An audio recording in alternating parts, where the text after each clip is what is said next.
بسم الله ونعوذ بالله من شرور أنفسنا ومن سيئات أعمالنا من يهده الله فلا مضل له ومن يضلل فلا هادي له ونشهد أن سيدنا ومولانا محمدا عبده ورسوله أرسله الله تعالى بالحق بشيرا ونذيرا بين يدي الساعة من يطع الله ورسوله فقد رشد ومن يعصهما فإنه لا يضر إلا نفسه ولا يضر الله شيئا.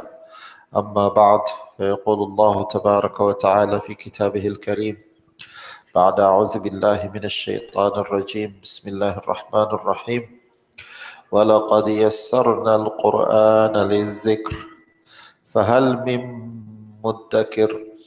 ويقول في موضع آخر سنقرئك فلا تنسى. ويقول النبي صلى الله عليه وسلم فيما معنى الحديث يقال لصاحب القرآن اقرأ وارتقي ورتل كما كنت ترتل في الدنيا فإن منزلتك عند آخر آية تقرأها. Respected brothers, Alhamdulillah, it is a blessing from Allah Tabaraka wa Ta'ala that we have gathered here to remember Allah Tabaraka wa Ta'ala. The virtues of this majlis is well known, and the importance of this kind of majalis cannot be,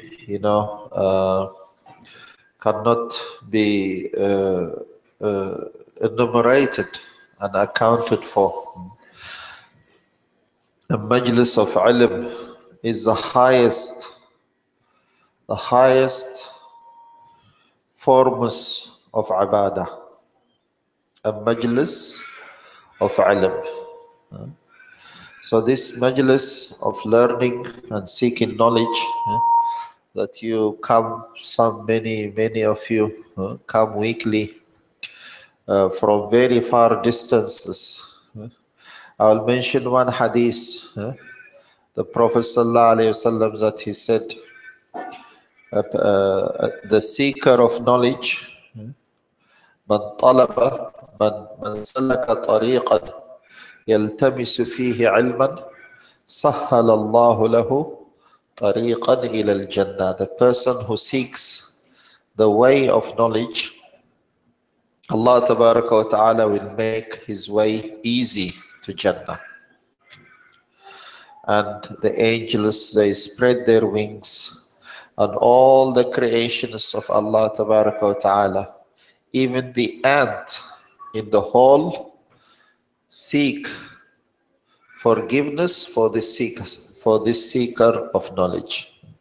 So inshallah, with energy, with talab, every week we come here inshallah and learn something. And the basis of this deed is upon ilm. Iqra bismi rabbika alladhi khalaq. The first ayah, the first command to the Prophet ﷺ was Iqra, read. Bismi rabbika alladhi khalaq. Who is this Rabb? Khalaq al-insana min alaq. Recognize Allah. The recognition of Allah Tabaraka wa Ta'ala, ilm, the knowledge of knowing Allah Tabaraka wa Ta'ala. So this majalis is the biggest form of ibadah, to get nearness towards Allah Tabaraka wa Ta'ala. Excessively attend this kind of majalis. Inshallah, we'll go to direct our topic. Allah Tabaraka wa Ta'ala says, we have made the recitation, the memorization of Qur'an easy. وَلَقَدْ يَسَّرْنَا الْقُرْآنَ لِلذِّكْرِ. In Surah Al-Qamar, 4 times. Allah says, وَلَقَدْ يَسَّرْنَا الْقُرْآنَ لِلذِّكْرِ فَهَلْ مِن مُدَّكِرٍ. We have made the memorization of Qur'an easy. Is there anyone there available to memorize it? So Allah is urging us to memorize the book of Allah Tabaraka wa Ta'ala. The miracle of Qur'an is you can find a person who does not understand Arabic. He doesn't speak a single sentence of Arabic, yet you can see him not making a single fatha kasra mistake in Quran when this child or this person memorizes it. It is a miracle in itself, because it is the book of Allah Tabaraka wa Ta'ala, the utterances of Allah Tabaraka wa Ta'ala, the words of Allah Tabaraka wa Ta'ala. So it has a certain nur. The Prophet ﷺ used to rush. He used to rush, quickly when the ayah would come to him, when Jibreel alayhi salam would come to him. He was worried. Quickly he would call his scribes, his writers, katabat al-wahi. And by the way, this month is Muharram, Ashura, Muawiyah ibn Abi Sufyan. Muawiyah ibn Abi Sufyan, the uncle of the Mu'mineen. The uncle Khal al-Mu'mineen was a scribe of Wahi.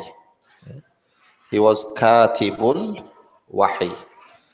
And a trusted person, the Prophet ﷺ entrusted him to write Qur'an. He was one of the scribes of Wahi. So the Prophet ﷺ, I mentioned this because you hear from outside, oh, Shia, this. They attack, they belittle. Muawiyah radiallahu anhu, they belittle so many things that we need to be aware. The position of Muawiyah, it just came into my mind, into my memory. So Allah said to him, do not rush. لا تحرك به لسانك لتعجل به إن علينا جمعه وقرآنه فإذا قرأناه فاتبع قرآنه ثم إن علينا بيانه. So Allah took this responsibility upon himself. Do not rush. Don't worry. Because he was worried he might forget. سَنُقْرِئُكَ فَلَا تَنْسَى. You will not forget. We will make you recite it. And he would rush and write it like this. And then when he was ordered to calm down, and Allah took it upon himself to preserve this Qur'an. So you find Qur'an is all connected with Allah Tabaraka wa Ta'ala. A person's connection, a person's nearness, if he is close to Allah Tabaraka wa Ta'ala, and if he is constantly, the first act a person needs to do, if he would like to make Hafidh of Qur'an, is to increase his connection with Allah Tabaraka wa Ta'ala. Increase his talab, his eagerness. Because it is Allah who will put the ayah in the heart. It is Allah Tabaraka wa Ta'ala who will put Qur'an in our heart. So dua, salatul hajah, constantly, daily, making dua. Rabbi zidni ilma wa qur Rabbi zidni ilma. Rabbi shrah li. When we are young, we read Rabbi shrah li sadri wa yassir li amri. This is a dua of Musa alayhi salam. He couldn't, his speech was not clear. He used to stutter in his speech. And he was commanded to face the tyrant Fir'aun. So he said this dua, Rabbi shrah li sadri, oh Allah, open my heart, my chest, wa yassir li amri, and make my things easy. Wa yassir li amri wahlul uqdatam min lisani, and open the difficulty that is in my tongue. So this dua is full tawajjuh. We say it, Rabbi shrah li sadri wa yassir li amri wahlul uqdatam min lisani yafqahu qawli Rabbi zidni ilma. We attach ourselves to Allah tabaraka wa ta'ala.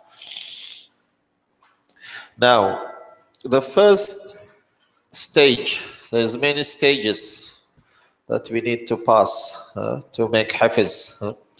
The first stage is the person, the child or the adult person needs to learn correct tajweed. They need to learn the correct recitation of Qur'an. Especially with children, there's one major mistake that is conducted is that the child starts hafal, starts memorizing without learning how to read. He would know Amma, Tabarak, he would read, but he's just copying the sounds. He's just copying the sound. When you ask him open from a place anywhere else, the child cannot read.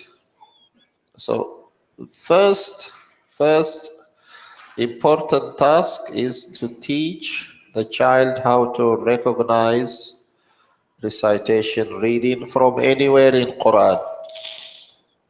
You use Iqra, you use Nurani Qaida, Baghdadi Qaida.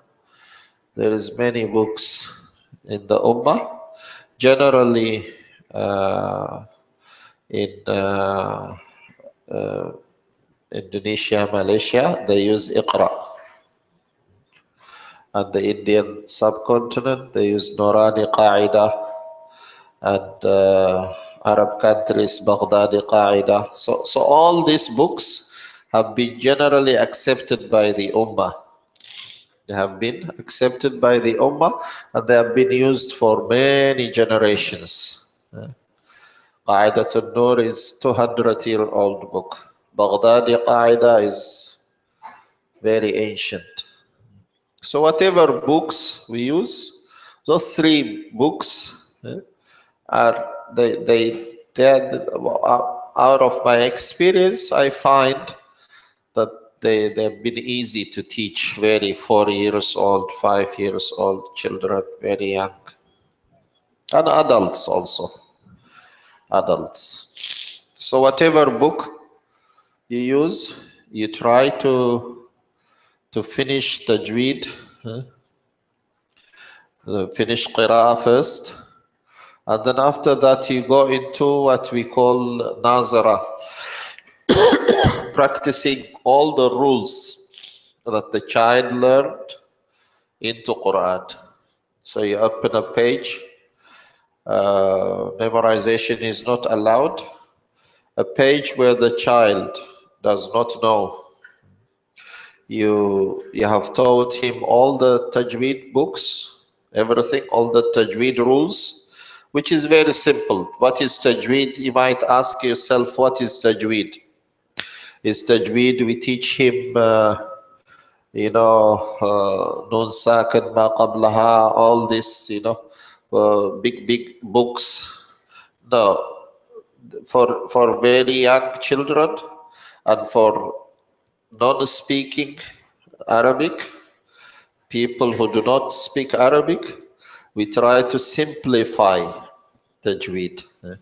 We teach letter recognition and the correct pronunciation without going into too much detail. Sifat al-huruf, if you go into excessive theory, With children especially, you might lose their interest. Children are good copiers. They copy. Uh, uh, Later on, as they grow, you can introduce the theory. Why we make ghunna, why we make iqlab, why we make ikhfa, why like this. You can introduce.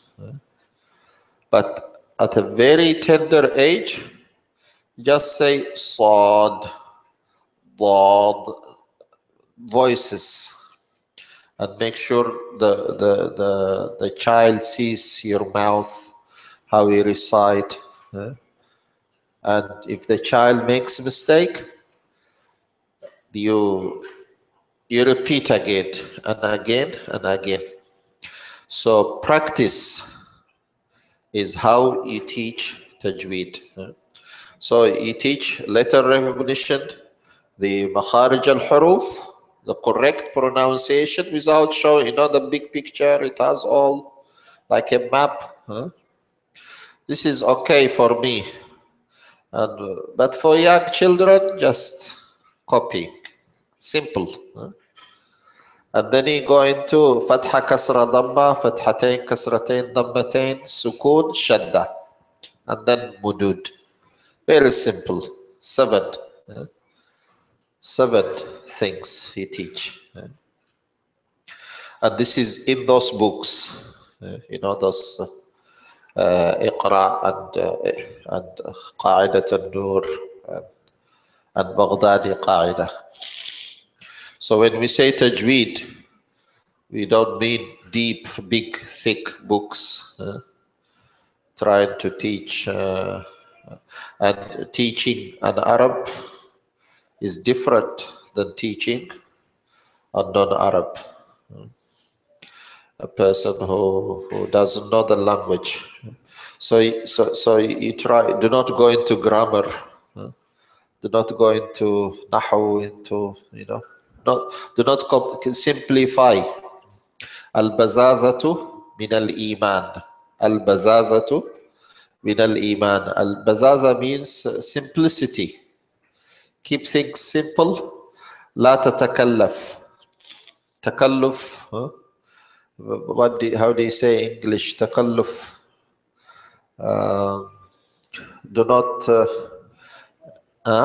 not complicate matters. Keep it simple. Or the mizaj of this deen.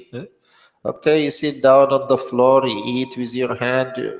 No, the mizaj of other styles is you sit on the table, the fork must be on your left, the spoon on your right, and the cup must be here. And simplicity is the most strongest attribute of the Prophet sallallahu alaihi wasallam. Muallim, the teacher, is very simple. He keeps things simple. And this is in research. You can study now. There's many teachers, they go to universities and they learn how to teach children, and then the research have found that keeping matters simple to very young, tender age is the best way of teaching them, with research. Yes. So after the child learns tajweed and recitation by looking, many communities, they say he has to finish the full Qur'an first, and then we start him hafal. I find this to be, is good if the child is with you daily, 5-6 days a week. But if the child is coming once a week and you ask him to finish recitation of the full Quran, you give the child 1 page a week, 45 pages a year, that is 2 juz' in 1 year. When is he going to finish? very, is very too much. But the moment the child achieves perfection, 80%, you open anywhere in Qur'an, and the child reads with minimum assistance, independently. This is the time you need to start Hafiz. Because the prime time of memory is from the age of 5, 6, 7 until the age of 12. Until the age of 12, I mean for children, they will take. After the age of 12, they will still, you can make hafal, but if they want to, they don't want, is very. So the prime time of having the children make hafiz is between 7 and 10, 11, 12, those 5, 6 years. So do not spend those 5, 6 years in reading Nazarah. That's what I'm trying to say. Our environment here in Australia, I'm talking. Back in our countries, the children, they come daily to the maktab. They come daily to the masjid. No problem. They can make khatam of the full Qur'an. They finish in 1 year, 2 years. And then they start hafal. But here is very, if you try to implement that one, unless the child is 5 days with you, the whole week is with you, then you can put that, because making khatam is barakah also. Reading the full Quran is good.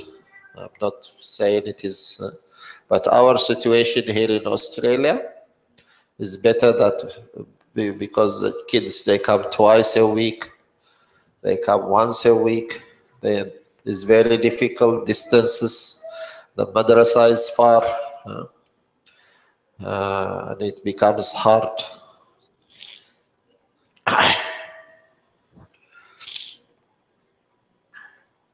So Hafiz immediately should start once 80% of tajweed is achieved, and the other 20% while the child is making Hafiz.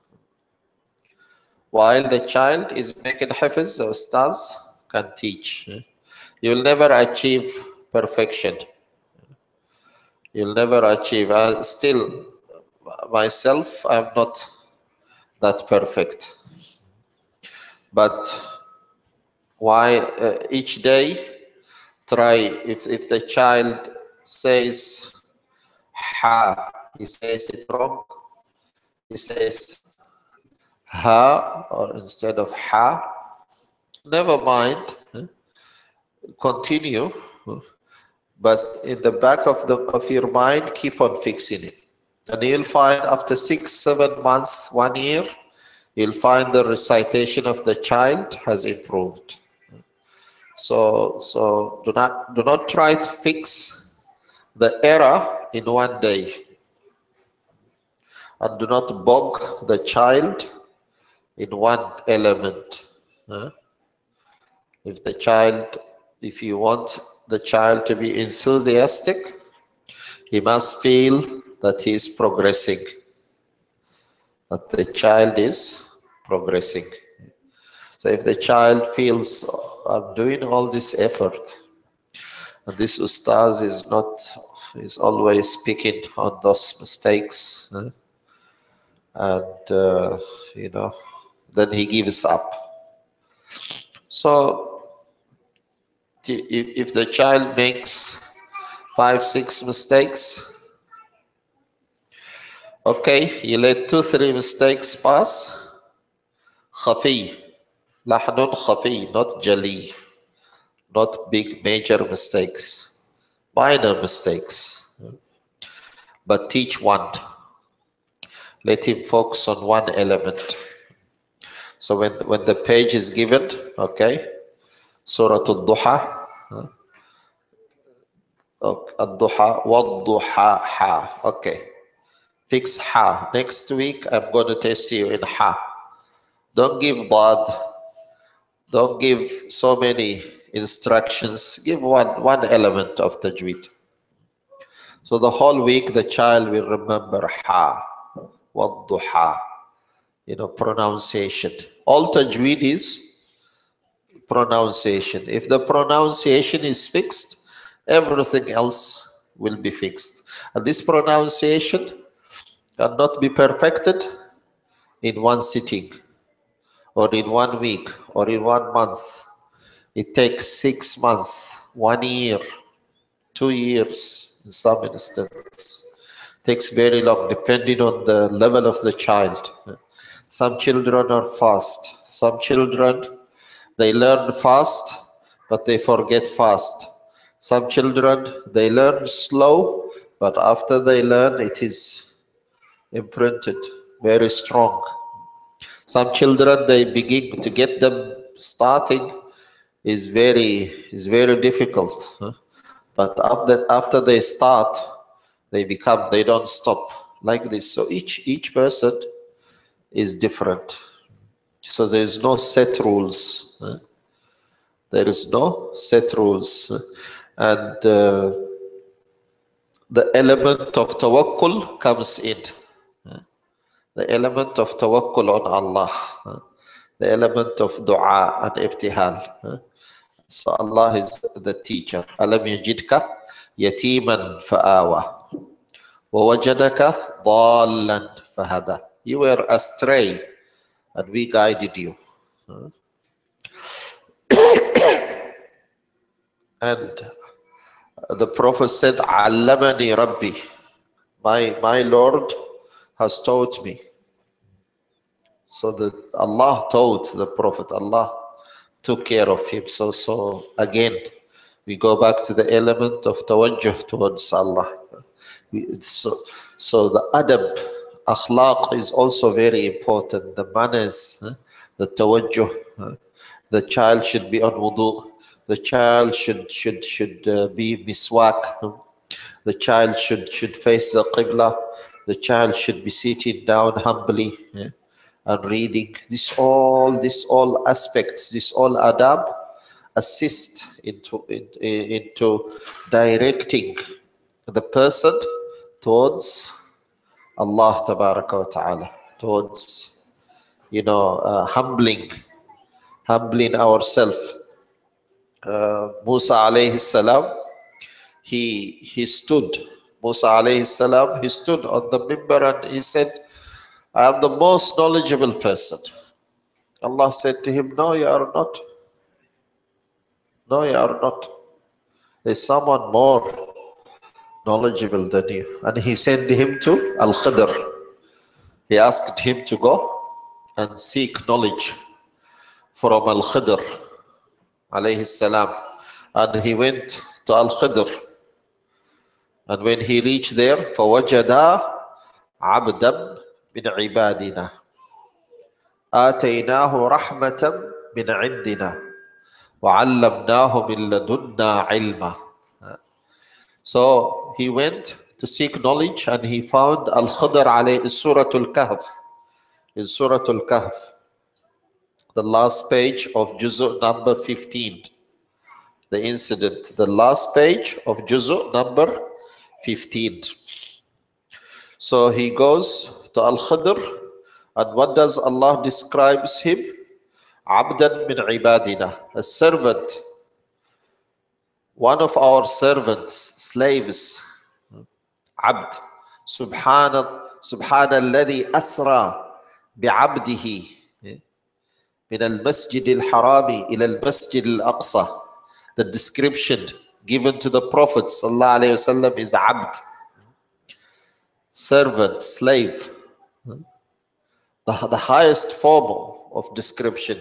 So the person, if he doesn't humble himself, he becomes a true slave of Allah.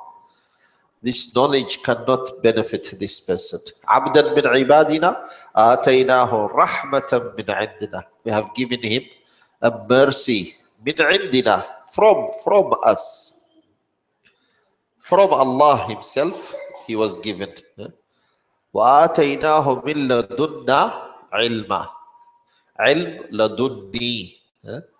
عِلْمُ لَدُنِّي is knowledge that is given by Allah Tabaraka wa Ta'ala. You won't go, you will not find it in books. You will not find it in Al-Azhar, in this, in that. In Medina University or Karachi Islamic University. You won't find it. This comes from your nearness and your tawajjuh and your talab towards Allah Tabaraka wa Ta'ala. Yes. So the effort is conducted and the tawakkul is on Allah. You make effort and you make tawakkul, ibtihal, talab, dua, salatul haja, attendance, first saf, salatul jama'ah in the masjid, behind the imam, takbiratul ihram, wudu', tahara, dua, reciting of dua. All this aspect all leads towards hafal, hafzul Qur'an, towards barakah, the barakah of memorization.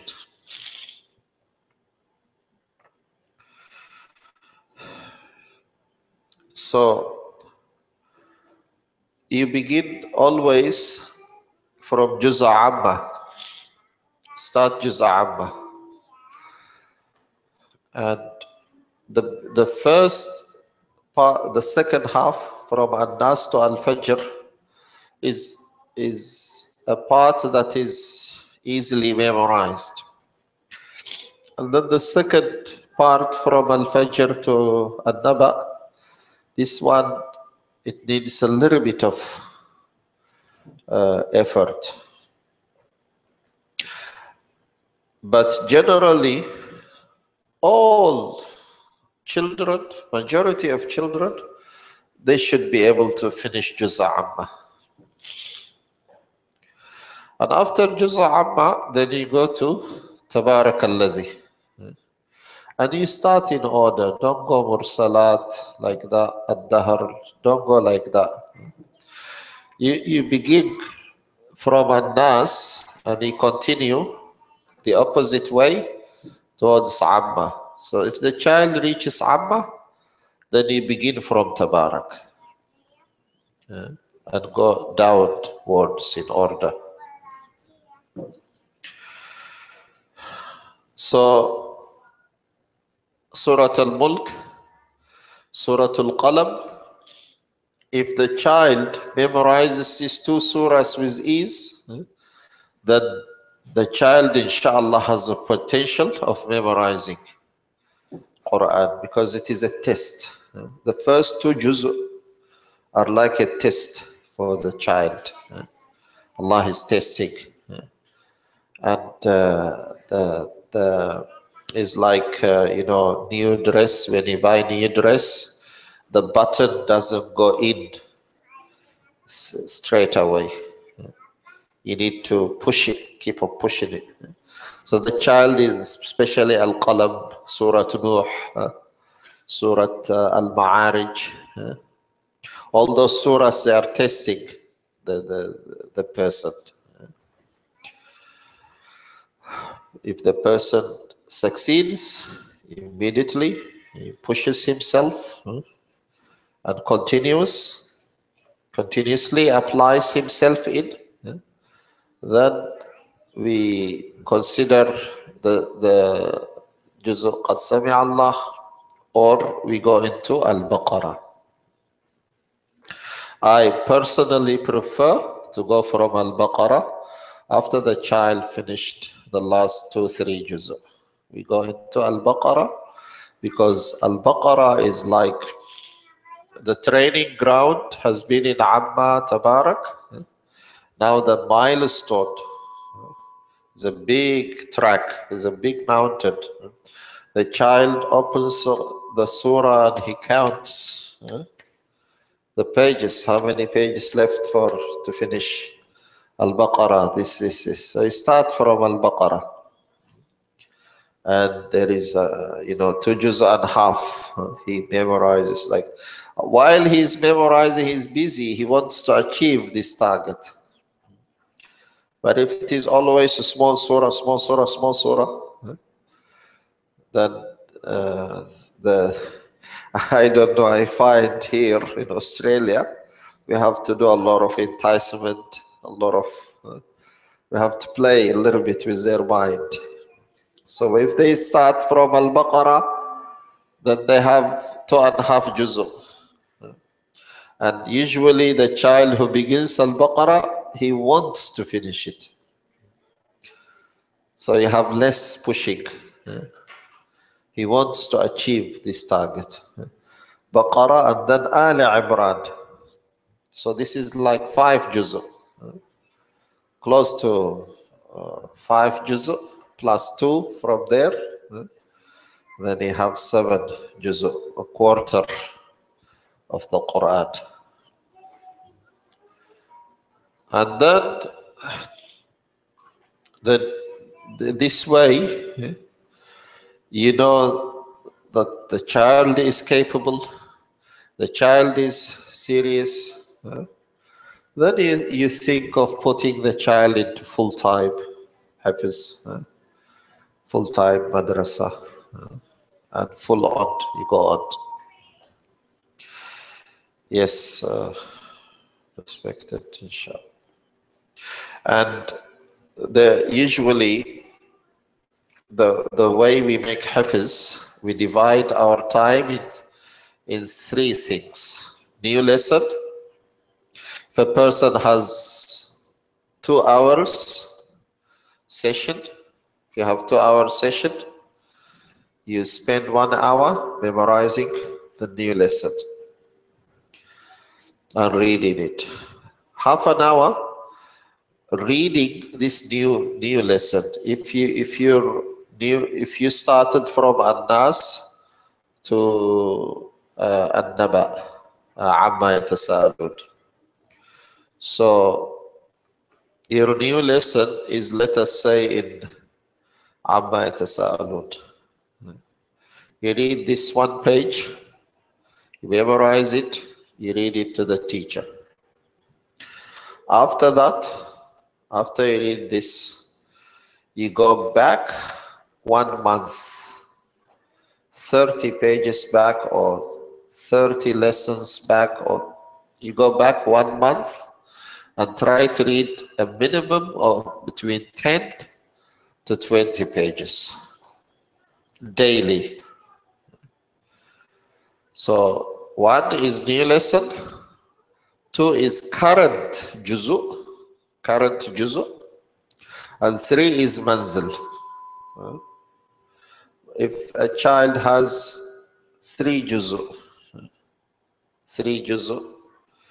so he's on his 3rd juzu. 1 page is his new lesson. Another 10 to 15 pages will be his 3rd juzu, current juzu, that the child is reciting. And the other juzu 1 and 2 will be manzil. So manzil is 1 day you read, on Monday you read Amma Yatasaalun, on Tuesday you read Tabarakalladhi, on Wednesday you read Qad Sami'a Allah, on Thursday you read Alif Lam Mim, or something like this. So you put a schedule, you try to make khatam maximum every 7 to 10 days of all what you know. Make 1 round. You must read every 10 days all what you know. If you go beyond these 10 days, if you reach 1 month, you didn't read your manzil, it will start to drop in quality, and it will go back to the original state of forgetting. It will be forgotten. So the manzil is like, it keeps whatever you have learned, but it can wait. It can be delayed 3-4 days. It can be delayed 1 week, maximum 1 week. But the current juzu, juzu that you are memorizing, it must be read daily. If you have memorized this page, you must keep on reading this page for the next 20 days, 1 month, daily. You must read it to keep this page intact. The new lesson is in short-term memory. Near short-term memory. New information, new telephone number, new address. Usually, you need to focus a little bit. And when you're driving, you want to go to a new address. You look there, you reach there, and the next day you keep on looking. Third day, like that. After 1 week, while talking, you will reach there because it is already in your memory. You go into your home, you don't need to focus. You don't need to concentrate which street comes after, because you do it regularly. So the same thing. Try to achieve with this page into your long-term memory.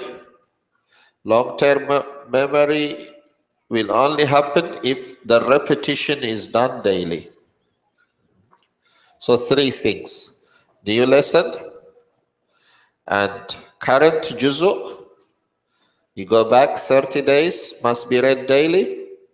And the third one is manzil, which is the old chapters, the old juzu that you have finished.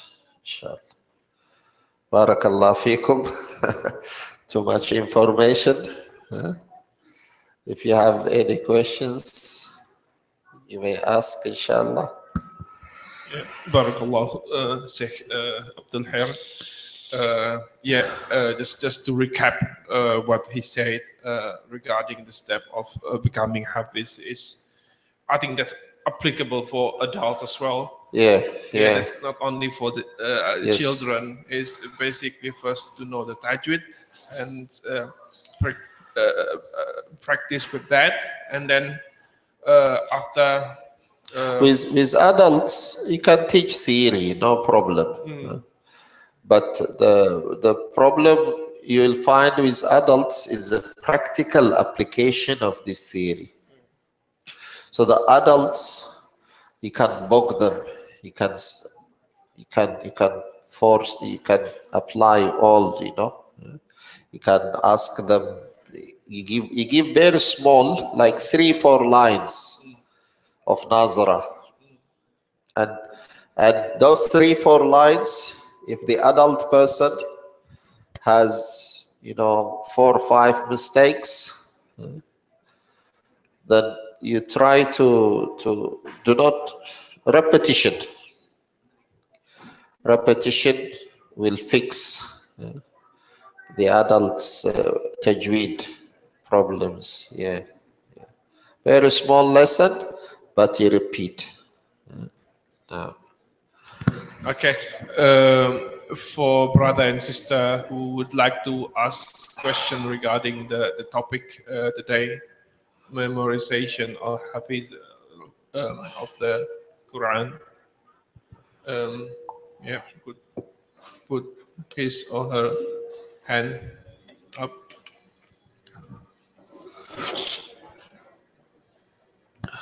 تفضل شيخ. عليكم السلام. Assalamualaikum warahmatullahi wabarakatuh. I just got one question. This is regarding how to maintain the Quran memorization for the child. To teach them to memorize new surat, I think that's not hard, but how to Keep. them to maintain it. Yeah. He divide. Yeah, He that's I think yeah. the most challenging Yeah. things that we need to do. I think yeah, that's I need your advice in that. You divide the time in three portions. If you do not do manzil, if you do not do recent new lessons, it will just be like chasing your tail. You memorize An-Naba and then you go into Mulk. By the time you reach Nuh, An-Naba is gone. The reason for this is An-Naba must be read daily while memorizing Al-Mulk, Al-Ma'arij, Al-Haqqa, Al-Qalam, must be read daily. You go back 15 pages. If you don't have time, go back 10 pages. If you have less time, go back 5 pages. So the new lesson is of little significant. Many people, if they have 2 hours, they want to spend those all 2 hours in memorizing 1 page, 2 page. No, you don't spend 2 hours. You memorize 5, 6 lines, half a page, and the balance of the time, go back 5, 6 pages, 10 pages. Yeah. Go back on what last week's lesson, yesterday's lesson. Yesterday's lesson is like a phone number. Somebody gave you a telephone number, new information. So okay, you got it. You didn't write it, or you immediately you ring it. But after, if you don't rehearse it, if you don't go over, it will be gone. Short-term memory. The new lesson is in your short-term memory. Yeah. So transfer this information into your long-term memory. Long-term memory is Surah Al-Fatiha. It's very, it's very difficult to forget Al-Fatiha. Why? Because you've been doing it every day. So divide the time, sabaqi manzil, new lesson, recent new lessons, old, very old lessons. And the old lessons, we say manzil cycle. You must go with all your whatever you have memorized in 10 days. You must read it. Maybe the book that we have, the parents can have a look at it here. I brought some, some column. Maybe, yeah, you can give them Jazakallah khair. It divides those 3 things. And those 3 things, should we do it in one sitting? Yes. So for example, in one sitting, I'm allocating my time for 2 hours. Yeah. And then I have to do those 3 things Yes. within 2 hours. Yes. So within one day, should I allocate my time only 2 hours, or I can allocate? Okay. You have 1 hour. You don't have 2 hours. You have 1 hour. Must divide it into 3 things. You have half an hour. Must divide it into 3 things. You have 5 hours homeschooling. We have 5 hours. We divide it into 3 things.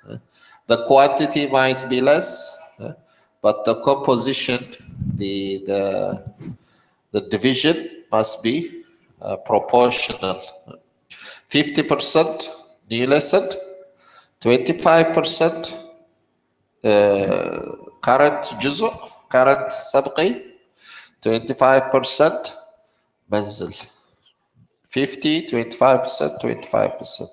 If you don't do those two 25%, you just forgetfulness will come. You'll forget very, very quickly. You'll forget. So go back. You memorize now. You're memorizing Al-Baqarah. You can pass it to them. Yeah, the mothers, they can have a look. Yeah. So these columns, you see, recent lessons 3. You can look at the columns.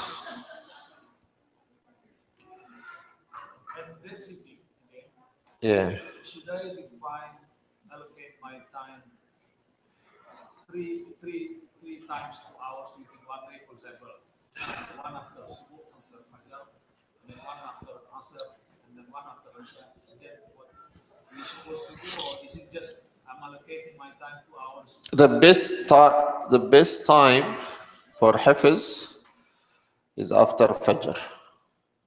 The mind is fresh. Qur'an al-Fajr. Inna Qur'an al-Fajr kana mashhuda.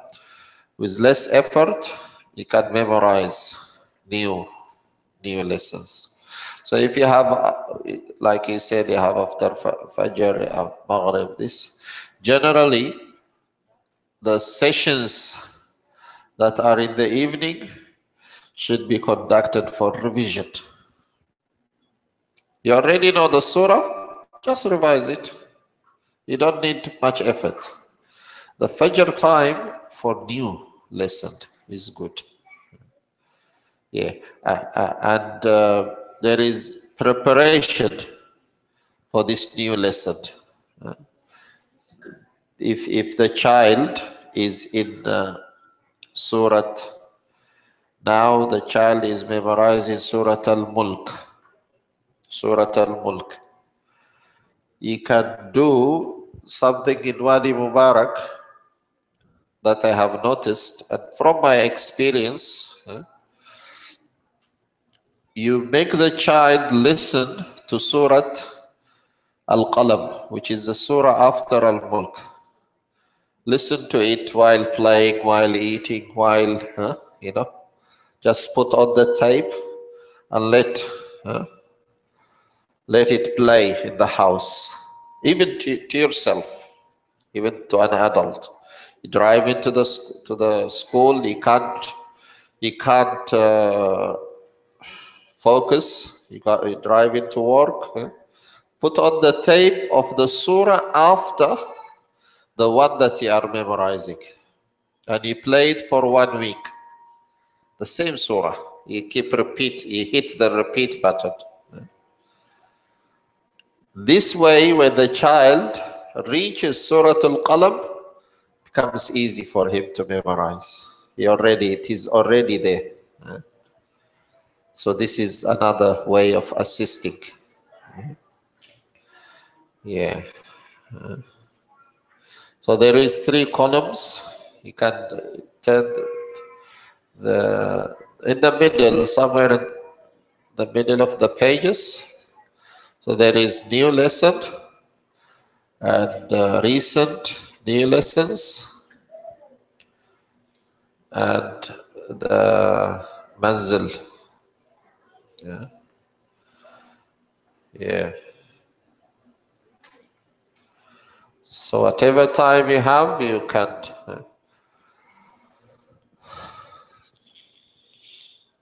Yeah. Shut. Any question? Assalamualaikum. Alaikum.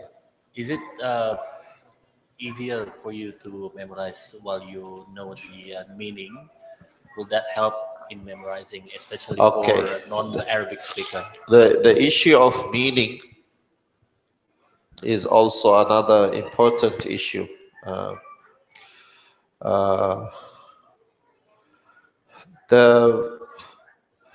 The children here in Australia their time is very limited.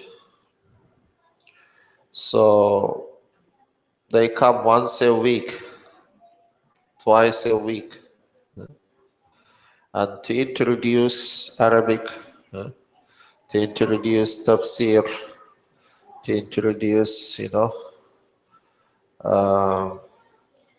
other aspects, it will undermine their learning of tajweed, of qira'ah, of this what. It will undermine it. So generally what I would focus first, that I have the child with me, he's 5, 6 years old, 7 years old. I would teach him how to read Inna a'tainaka al-kawthar fasalli li rabbika wanhar inna shani'aka huwa al-abtar.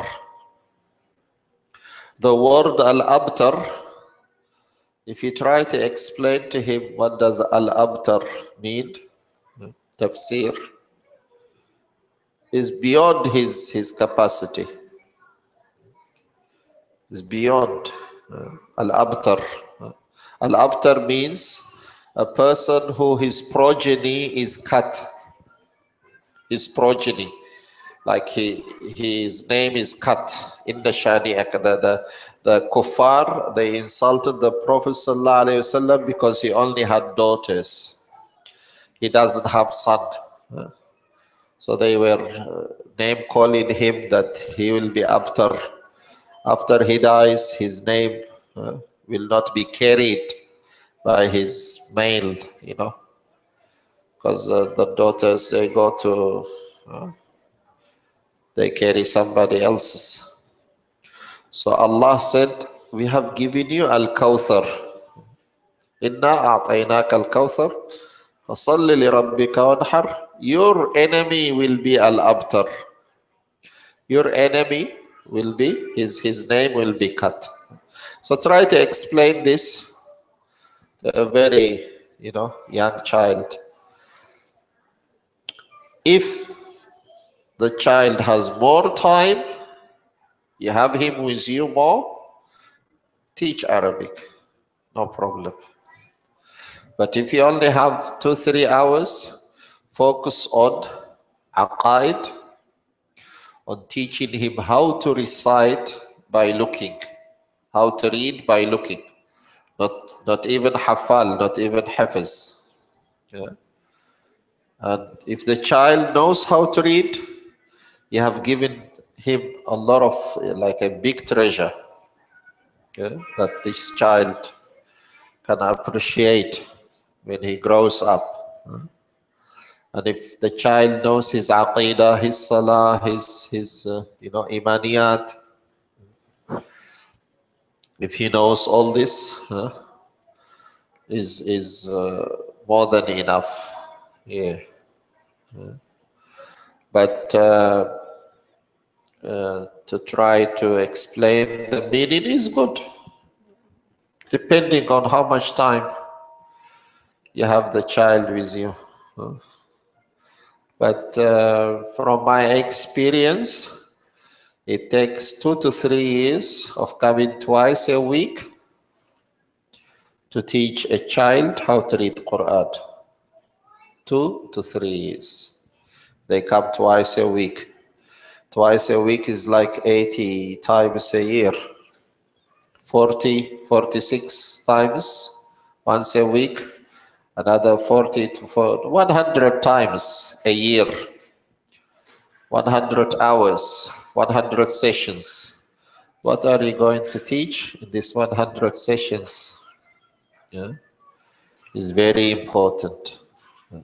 So do not try to adventure with introducing new curriculum before you know exactly how much time you have. Yeah. If you have the child more, no problem. Teach him hiwar, teach him simple sentences. You mean Arabic? Or what do you mean? Like tafsir or meaning? The Arabic. Yeah. Generally, you can introduce in Arabic is if the child knows how to read, you have achieved 50%. 50%. If the child knows how to read, even writing, we practice writing while learning. Writing is very good. Allama bil qalam. Allama bil qalam. Writing, handwriting is very important also. The child know this is ba, but if the child writes ba, ta, sa, he practices the whole page, he keeps on writing ba, the information gets imprinted.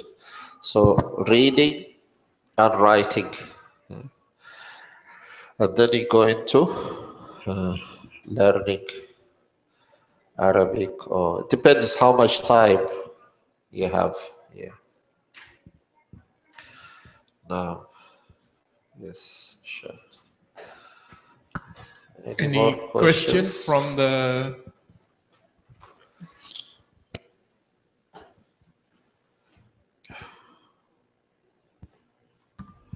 Assalamualaikum warahmatullahi wabarakatuh. Waalaikumsalam. You said that the prime age to memorize Quran is between 6 to 12 years old. Is it okay if we teach the very young child, like below 5 years old, to start memorizing Quran? Absolutely, yeah. Okay. If the child knows how to read. But if he can listen. Okay. He can listen, no problem. But you must do teaching of reading. Do not delay it. Okay. Yeah. Do not delay. Reading is critical, because as they grow older and they haven't learned how to read, it becomes harder. It becomes harder. Yeah, I've ever heard that is that not good to teach a very young child to read, but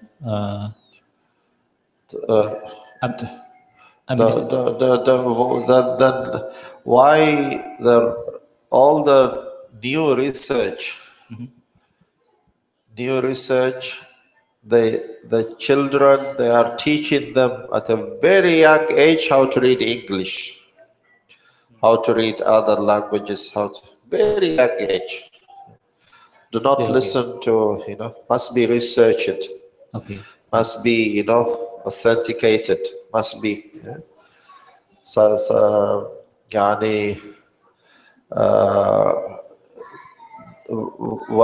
A child can learn 5-6 languages before the age of 7.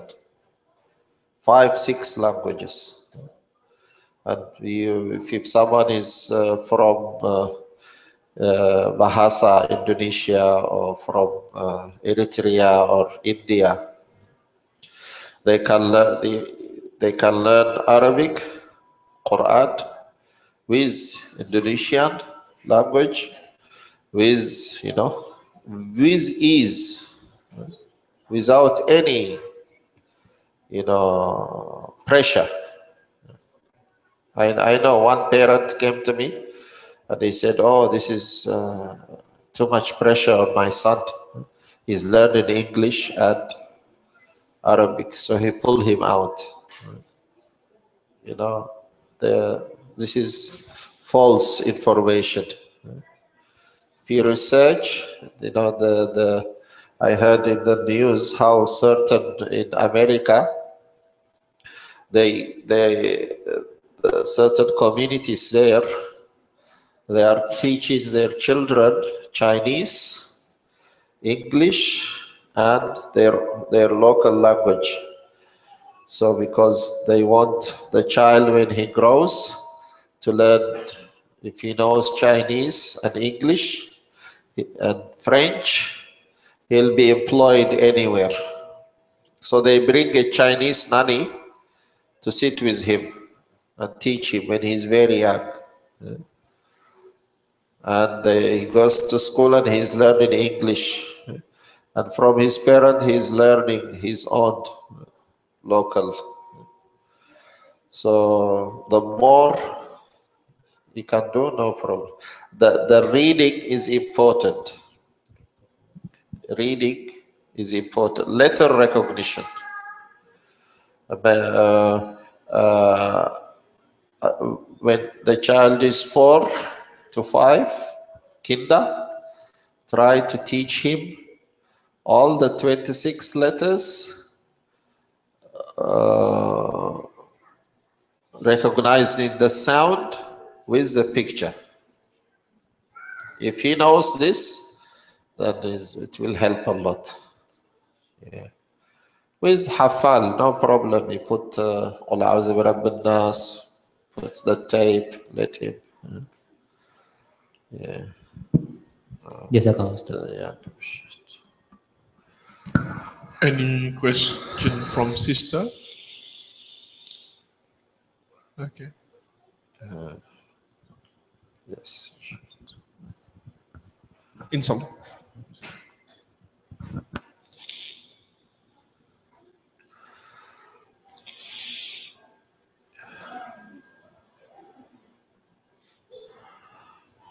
Assalamualaikum warahmatullahi wabarakatuh.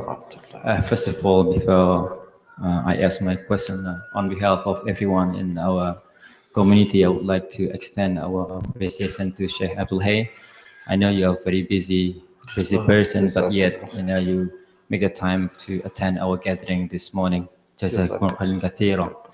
seems like everyone has question about the topic today, and I think I'll be staying away myself. I'll be asking probably out of topic today. I just opened up our WhatsApp group this morning and found out that people actually having some sort of not argument but discussion about Shia, which now becoming like very hot sort of discussion in probably not only in our community but in other community as well. I'm sure about that. I think my question is that so that we know about the actual issue, because somehow people just don't know the issue, but then they try to discuss it without knowing what is all issue all about. So if you don't mind, I'm sure that we still have time before our breakfast this morning. Yeah. So I would like you to actually touch on that. Why. What the fundamental issue about Shia and how we actually approach to their sort of agenda, so we know exactly what we are getting into instead of just taking what other people say about it. Assalamualaikum warahmatullahi wabarakatuh. I mentioned Muawiyah radiallahu anhu, Katibul Wahi wa Khal al-Mu'mineen. Khal meaning his mother was married to the Prophet sallallahu alaihi wasallam, the mother of Muawiyah ibn Abi Sufyan. Katibul Wahi is the scribe of Wahi, the writer of Wahi. So, and he is a Sahabi. A Sahabi is a person who believed in the Prophet sallallahu alaihi wasallam and he died on Iman.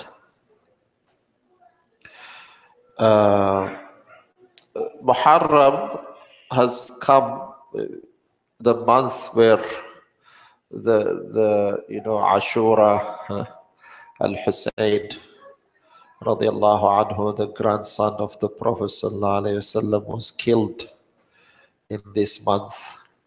And a lot of things happened in the Shia community. They try to remember this incident more than Hajj, more than Ramadan, more than Shahada. The level of martyrdom is immediately after prophethood.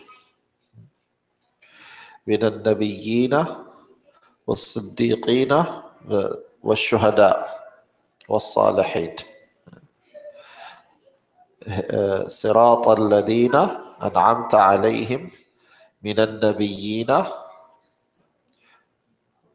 من النبيين والصديقين والشهداء. The third category in Islam, positioned. وجيء بالنبيين والشهداء وقضي بينهم بالحق. So a Shaheed, Al-Hussein radiallahu anhu, the grandson of the Prophet sallallahu alayhi wasallam, Ahl al-Bayt, from the family of the Prophet sallallahu alayhi wasallam, he died as Shaheed. So his position is very high. وَلَا تَحْسَبَنَّ الَّذِينَ قُتِلُوا فِي سَبِيلِ اللَّهِ أَمْوَاتٍ. Do not think that the people who were killed in the path of Allah Tabaraka wa Ta'ala are dead.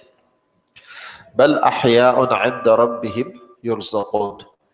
They are alive and well, and they are with their lords, being entertained by Allah Tabaraka. They are with their Lord being entertained. They are being given a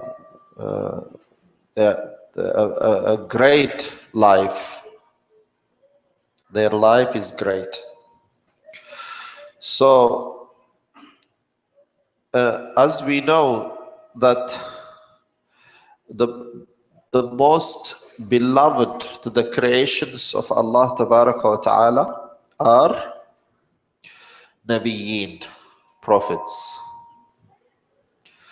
And previously the prophets, they died as shaheed, as you know, they were killed.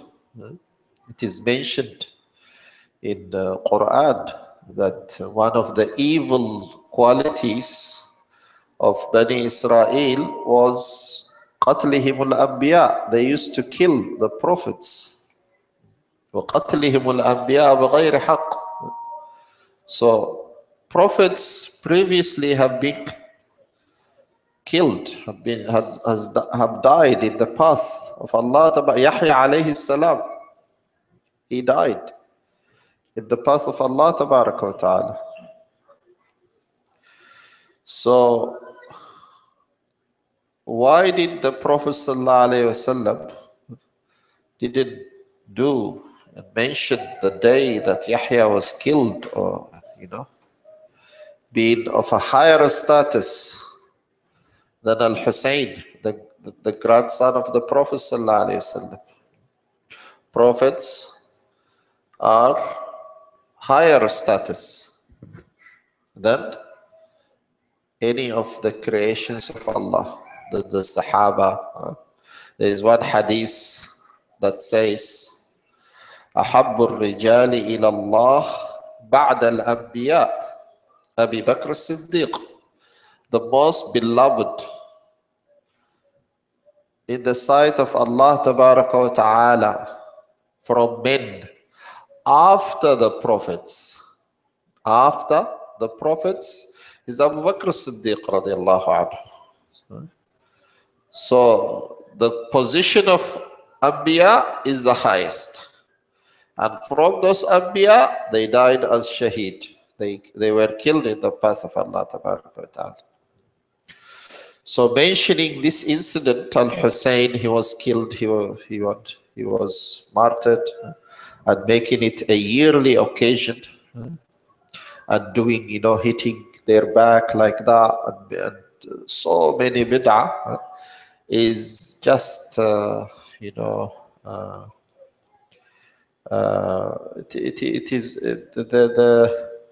is not part of the correct aqidah of Islam. It is not part of our Sharia. Our Sharia, وَلَا تَزِرُ وَازِرَةٌ وِزْرَ أُخْرَى. No soul shall carry the burden of any other soul.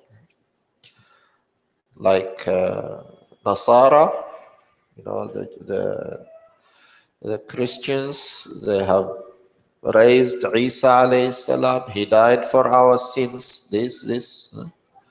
And we have Shia, they they remember this occasion, and many groups of them, they have, they have raised the status of Ali to the position of God, wal-'iyazu billah, and the position of prophethood. And Jibreel alayhi salam, he made a mistake.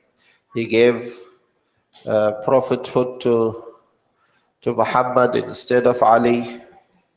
Very, very, so many outside of our aqidah. Now, the incident where I am not responsible of the sin that was committed against Al-Hussein. تلك أمة قد خلت لها ما كسبت ولكم ما كسبتم. The person who committed this atrocity, who has killed Al-Hussein, this person will be judged on Yawm al-Qiyamah. He will be punished. I am not responsible. We are not responsible. Now, the same group who are saying, oh, the Sunnis, they killed Al-Hussein, this, the same progeny, the same mentality is coming, because Al-Hussein, when he went to Al-Kufa, to the Karbala, close to the city of Al-Kufa, he was responding to the letters sent by the people of Kufa to come to them and lead them into a battle against Yazid. Yazid, the son of Muawiyah, the Khalifa, the king who took Khilafah then. So they sent him so many letters asking him to come. And Al-Hussein, the grandson of the Prophet ﷺ, responded to those letters, and he came. And when he came, the city leaders, they left him alone. And Yazid, he sent an army to stop Al-Hussein. And this army killed Al-Hussein and his family members. Many from his family members, they died. And this is Shahada. He died as Shaheed. Nobody betrayed him except the people of Al-Kufa. They betrayed Al-Hussein. So this called Shi'ism, it has come from these areas, from these regions. They blame Sunnis for an act that was committed by themselves from their region. So our aqidah, our belief is La ilaha illallah Muhammadur Rasulullah.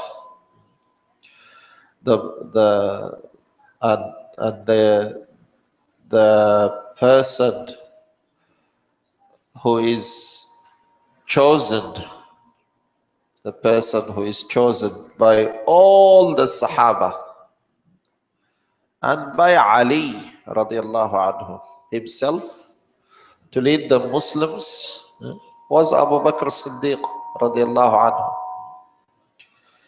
Abu Bakr as-Siddiq, and then Umar ibn al-Khattab, and then Uthman radiallahu anhu, and then Ali radiallahu anhu.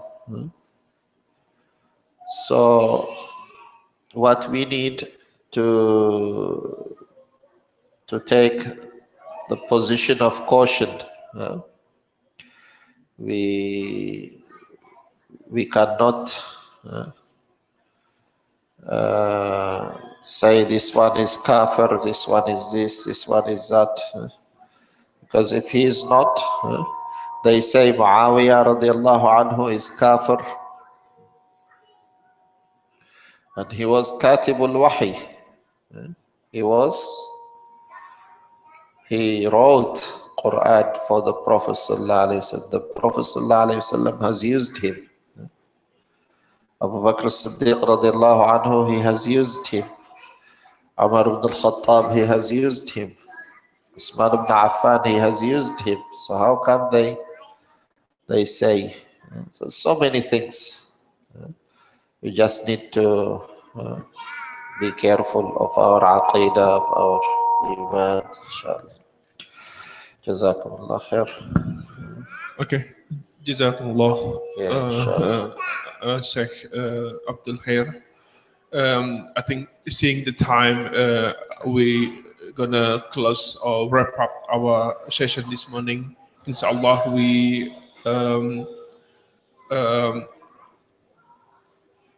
will benefit a lot from this session, and we should implement that in our life. Okay, let's close the session by reading the Al-Asr, Surah Al-Asr, and Istighfar. أعوذ بالله من الشيطان الرجيم. بسم الله الرحمن الرحيم. والعصر إن الإنسان لفي خسر إلا الذين آمنوا وعملوا الصالحات. سبحانك اللهم وبحمدك نشهد أن لا إله إلا أنت نستغفرك ونتوب إليك. السلام عليكم ورحمة الله وبركاته. بارك الله فيك. جزاك الله.